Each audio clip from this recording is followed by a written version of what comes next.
Good morning and welcome everyone. Today we're going to be discussing one of the very exciting updates that we're going to be seeing in KCD2. Warhorse Studios are pushing out an update that'll be coming out this coming Thursday, March 13th. It's a pretty extensive list of changes. It's 34 pages long. It consists of hardcore mode, a barber update, and patches for the game. So, stick around and let's talk today about hardcore mode and everything it entails. First things for us to talk about, it looks like in hardcore mode, there isn't going to be a HUD. The map will have no cardinal directions and you can't fast travel. You also won't be able to see where you are on the map, although one cool aspect of that is that you're going to be able to talk to the townspeople and ask where you are. This will bring up a flag pinpointing where you are in the map. Now, let's go through the list of perks and see what's different from KCD1 to KCD2. First on our list of perks is something that seems like more of a mild inconvenience more than a real change to the game. We have bad back, which makes us able to carry less and maybe strain our back.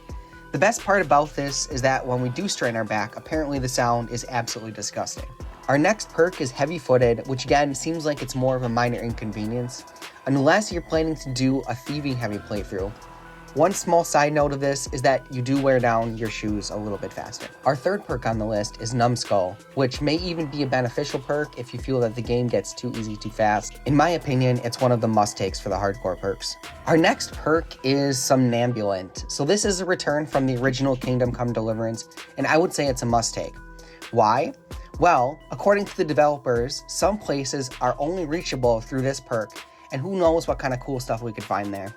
There is some small negatives like losing energy faster, but I think that's compatible as we get farther into the game. Next in the list, we have Hangry Henry, which will make us have to eat more by reducing the amount of food that fills us up, as well as make our hunger meter go down faster by 50%. Although there is a perk in the game already that would combat this and bring it almost back to normal.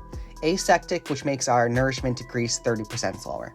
So this one shouldn't be too bad of a pick. Then we have Sweaty, which makes us get dirty and smellier faster, which would make it more challenging for a stealth and thieving heavy playthrough.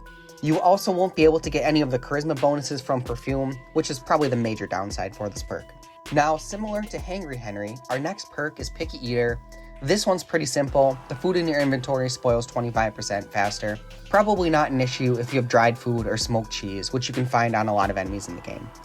Small side note is that you only get half the meat from animals that you normally would, which would really only affect the small percentage of people who wanted to live life in the game as a hunter. Next is likely one of the rougher perks that we'll see in hardcore mode, Bashful. One of the cool things about hardcore mode is that you're not pinpointed on the map, but you can ask people for directions.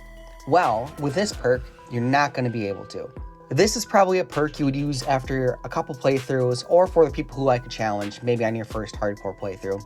Additionally, your speech will level slower and you probably won't be able to take full advantage of the bathhouse services. Punchable Face, probably one of the funnier name perks in this list. For those of you who like a challenge, I'd recommend taking this perk. You get into more fights on the road and combat will be more difficult. You'll rarely face a surrender if at all. Lastly, for those who like to play the game on the riskier side, we have Menace. Essentially, if you get branded, it's permanent and never fades. Once you hit that mark, the next step will be execution.